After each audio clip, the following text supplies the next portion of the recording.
Are you living or just existing? I had to ask myself that question when I was gasping for air, trapped in a double isolation hospital room, locked away from the world, unsure if I'd even make it out alive. It was March of 2020. I had been rushed to the hospital during an autoimmune flare-up. This time, I couldn't fake it. My chest was tightening, machines were beeping, tubes were running in and out of me, and I was barely breathing. I lay there in that bed, staring up at a blank ceiling. Sterile white walls were closing in. My mind was spiraling in chaos. And I remember thinking, if I make it out of here, I want to live, for real this time. No more smiling through pain, no more shrinking myself, no more just existing. Then something happened. I looked toward the double glass doors, and I saw my daughter. She wasn't allowed in the room. No visitors, strict precautions. She stood behind the glass and just looked at me. Our eyes locked. She didn't say a word. But in that moment, I felt her compassion, and I made a promise. I would get out of that room. I would stop letting my illness define me. I would shatter the illusion.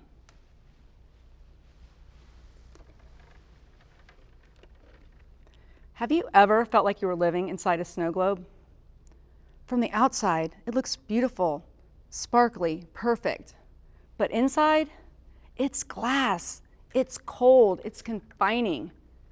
Every time life shakes you, grief, burnout, chronic illness, the snow swirls, and you're just there, stuck.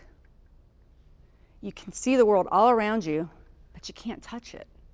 You smile, you nod, you function, but you're not living. You're trapped.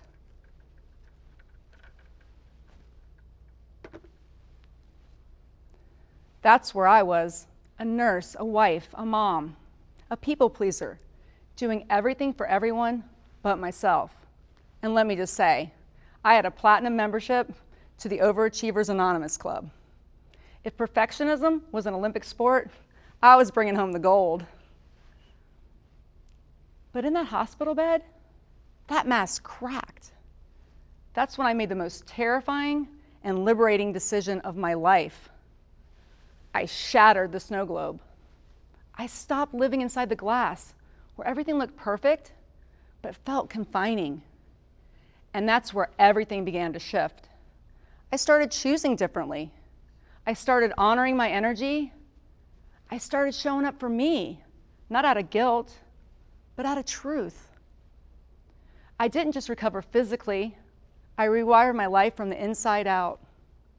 And here's the truth. When you shatter a snow globe, it isn't graceful. It doesn't go plink. It goes kaboom, like dropping your phone face down on a tile, like stepping on a Lego at 2 a.m.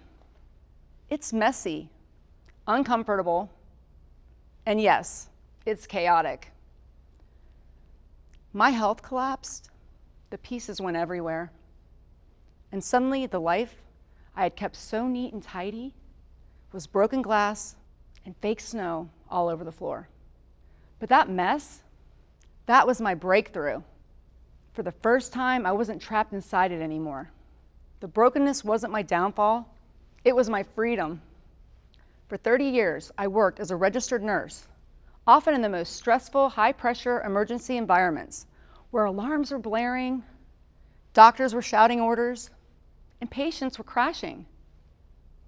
And me, I was the one holding it all together, calm, steady, like nothing could shake me, at least on the outside. But the truth was, I was still inside that snow globe back then, contained, holding it all in, plastering on the calm face while tightening the ponytail and pushing through. And when I finally shattered it, I realized that strength doesn't come from keeping the globe intact. It comes from learning how to be unshakable when life gets messy. And that's why today I share what I've learned about shattering the snow globe, so others can find freedom, face their fears, rise above overwhelm, and step into a more authentic, unapologetic, and unshakable life. Because being unshakable doesn't mean nothing shakes you. It means you no longer fall apart when it does. It means you rise anyway. And when life gets overwhelming, taking a moment to reset can make all the difference. Here is something that helped me do that. It's a 60-second, unshakable, ignite reset. This is my emergency brake, my soul-level pause button. Now don't worry, I'm not asking you to build a bonfire in your living room. Inhale and ground. Begin by taking a deep breath and feel your feet firmly planted on the ground, anchoring you into the present moment. This simple act can help you regain a sense of control and focus. G, get honest. Identify what's truly happening without any judgment. For example, if you're feeling stressed about a deadline, acknowledge that pressure. Being honest with yourself can help identify your emotions and responses. N, name what you need. Recognize what you need to better handle the situation. Maybe you need space to think, silence to concentrate, or a clear boundary to protect your time. Claim these needs confidently. I, interrupt the pattern. Break the cycle by doing something different. If you're used to saying yes to every request, try saying no to just one. Change your routine, even if it's just taking a 5-minute walk for yourself. Change something small in your immediate environment. For example, stand up if you're sitting, or stretch your arms if you are standing. T, tap into gratitude. Focus on one thing you're grateful for in the moment. For example, when I got out of the hospital, I was so grateful for just breathing the fresh air outside. It could be as simple as the beautiful sound of birds chirping, the sun hitting your face, or spending the day with a loved one. Gratitude can shift your mindset and improve your mood. E, exhale and empower. Breathe out slowly, letting go of tension. Release worries that are not yours to carry and say, I choose peace. Feel empowered by what you have accomplished in this reset. That's how you reset, and that's how you begin again. This quick exercise can help you feel more centered and ready to tackle whatever comes next.